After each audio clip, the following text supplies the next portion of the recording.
Eto, namatay ang isang babae matapos umanong pagsasaksakin ng halos 50 beses. Sa damuhan sa Bacoor, Cavite, nakita ang kanyang bangkay. Alamin natin ang kabuuang detalye kay Jay Sabale. Jay, kumusta? Maris, nakitang wala ng buhay at tatadang saksak ang isang babae sa Kawaran, Barangay Molino 7 sa Bacoor, Cavite, bandang alas 7:30 ng umaga kahapon.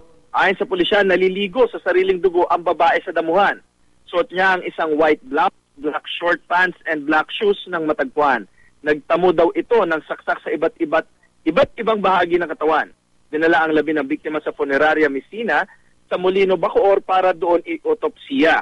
Ayon naman sa mga tauhan ng funeraria, nasa 49 daw ang saksak ng biktima. Nagtungo na rin daw sa funeraria kahapon ang ina ng biktima at kinilala itong si Tyrish Magalang.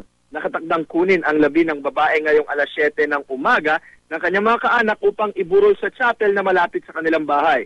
Patuloy ang investigasyon ng otoridad sa naturang krimen. Maris? Oo, Jay, nasabi ba sa'yo nung ina na kung ano yung dahilan, may motibo ba kung bakit 49 times yung sinaksak siya? Nung pagpunta namin sa funeraria, hindi namin naabutan yung magulang ng biktima.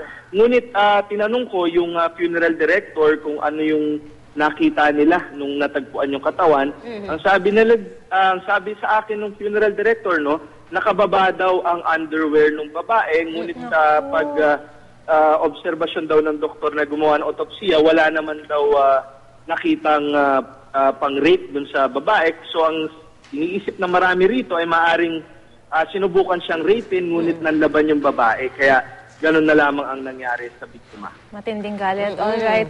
Maraming salamat, Jay Sabale. Pero syempre yung ganun, hindi magagawa na ng normal na tao. Yan 49 na, di ba? Nasaksak talaga. Kahit medyo na nanlaban pa yung babae. Saka babae yun. Imagine. Nako,